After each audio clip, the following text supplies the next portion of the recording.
Outlander is back, so let's talk about it. This will be my spoilery review of Outlander Season 7, Episode 9, so if you are looking to avoid spoilers from the books or the TV show, please do keep on scrolling. This episode is appropriately titled Unfinished Business, and we are back in Scotland with Jamie, Claire, and young Ian returning home to Lallybroch. The episode opens appropriately with Jamie doing a internal monologue similar to what we get in the books, just to sort of bring viewers up to speed as to where we are in the timeline and the story, what happened right before we ended part 1 of Season 7, just to gear up for part 2 of Season 7. And I loved the symbolism of this shot, particularly because it brings us back to Season 1 when Jamie and Claire first go to Lallybroch together. This time they are coming back home with young Ian in tow. And this is a homecoming in many ways. As I mentioned, we get to see Jenny and the older Ian, their kids all grown up. And this is also the first time we as viewers are going to be seeing the actress who is playing Jenny this season. Kristen Atherton is replacing Laura Donnelly, who it's big shoes to fill. Laura Donnelly, I think, was the perfect Jenny Murray. I'm trying to give Kristen the benefit of the doubt here. I think she does better by the end of the episode in terms of embodying Jenny's character. But obviously this is a big switch up from previous seasons, having a new actress in place for Jenny. And just to remind everyone, Jamie promised Jenny that he would bring young Ian home to her. So this is a big moment for Jamie to be able to deliver her son back to Lallybroch to her. And obviously an emotional moment for her, knowing that the elder Ian has been sick and they arrived just in time to see him. We also get to see young Ian's brothers, Jamie and Michael. Young Ian has a lot of siblings. They have Jamie, Margaret, Catherine, Caitlin, who is deceased, Michael, and Janet. So we get to see the two brothers in this introductory moment. His sister Janet is actually Michael's twin. We saw her in a previous season. And Michael currently lives in France, which comes up later in the episode and is obviously very important to Claire as she knows what is about to happen in France in the near immediate future. So we get a little sense of that later on in the episode, but it's nice to be formally introduced to these characters for people who might not be familiar or remember that young Ian has so many siblings. And then we get to see Stephen Cree reprise his role as the elder Ian Murray. He is so great in this role. I think you could tell how excited he was to embody him again. And when we meet him, we find out that he is very, very sick.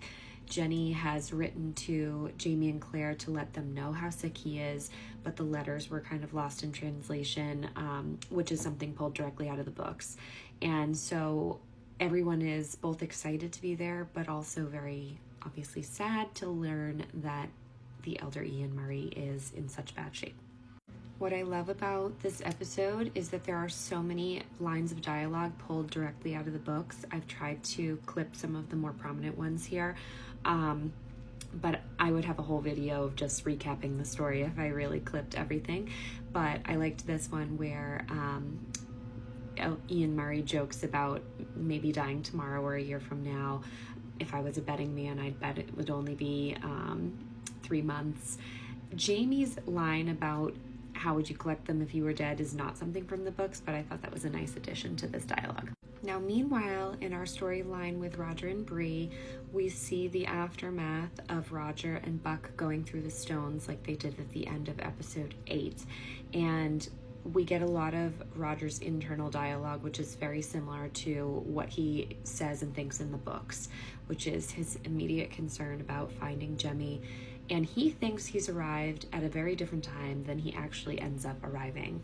He tells Buck that they would be better served if they both divide and conquer. So Buck heads towards Inverness, and it's implied that because Jemmy knows how to get back to Lallybroch from Craignadoon, that Roger is hoping that if he had escaped Rob Cameron, he would run back to Lallybroch, which is where they currently live in their timeline. So his initial thought is, I should just go there in case he ran home. What I didn't love about this episode is how they spliced between Roger's dialogue and the rest of the storyline happening with Jamie and Claire. It felt like the edit was a little awkward because I would get like literally 30 seconds with Roger and then it would splice back to Jamie and Claire. I wish they handled that a little differently. We also get a subtle mention from Buck about having chest pain. That will come up later in the story, but this was like a little seed planted by the writers to kind of inform the viewer that there's something going on with Buck's health. We get this really nice scene between Jamie and Claire in the Laird's room, and a callback to season 1, where it was the first place that they ever told each other that they love one another. And Jamie is clearly distressed about Ian's state and his health, and is looking at the world a little bit more pessimistically, and Claire very gently reminds him that there's also been a lot of blessings happening in this house, and even though the house has seen so many of the Fraser family tragedies, it's also a place full of love. And I think that's a really nice sentiment to have them exchange with one another in that room. Claire also says to him that Ian's illness is something that she saw a lot of in the 30s and 40s, and even though she cannot cure it, she will do her best to make sure that Ian is very comfortable in his last days. The next scene, we see Ian Murray ask for time alone with young Ian to catch up and discuss some familial matters. He's well aware that this is probably going to be his final moments with his son, so he takes the opportunity to have a conversation with young Ian and ask him all of the things that he's wanted to for a long time now, including about Rachel. In the books, there's a slight deviation here, and I'll include some clips up top. They basically condense their conversation. They leave out a bit about young Ian's internal feelings about the situation with Archbug, but they do leave in him bringing up his son back in America with his wife. But this is the part where they left out of the show.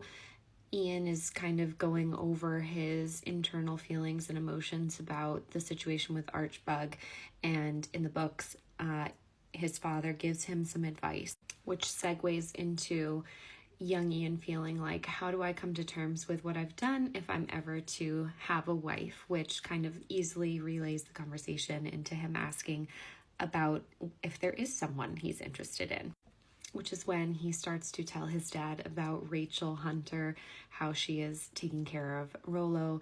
And I think John Bell does a wonderful job kind of bringing that youthfulness back into young Ian, despite all of the things he's gone through and seen and done in this time.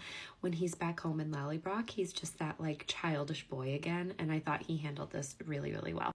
His father tells him, go live your life, which is something that's reiterated later in the episode by his mother, and him seeing how excited his son is about this woman and the potential of him finding a wife and the sentiment behind that makes him really happy, and I think brings him a lot of comfort and peace knowing that his son is going to be okay if he was to return to America to find Rachel. We also get a mention here, obviously, about Michael's wife passing, which they do quickly gloss over in the books, but how significant it is for them to build a family unit and have that strong family unit in their culture. I also think they do a really beautiful job of giving kind of a really valid reason as to why young Ian doesn't want to leave home, seeing the state his father is in and feeling that kind of push-pull situation between going back to Rachel when his dad is saying, don't let someone else come and sweep her away, go back and get your girl, but also feeling this obligation after being gone for so long to stay and take care of his dad and his family. We cut back to Jamie and Claire, and we saw this in a preview that Starz released, but Jamie wants to go and talk to Leary, and obviously Claire has some choice feelings about this and choice words. This entire scene is almost taken directly out of the books. The dialogue is almost verbatim what happens in the story in the books, and I just think it's very funny and comedic, a light moment in a heavy storyline. Which leads me to my favorite scene of the episode, a little different from the books, and I will explain how in my part 2 video, but Jamie goes to Belrigan to see Leary for the first time, and we as viewers thought she was gone. She returns, and what a big splash she makes in the scene. I thought Nell Hudson handled the scene perfectly, so I will end this video on that note, and you can go watch part 2 for the breakdown of the second half of the episode.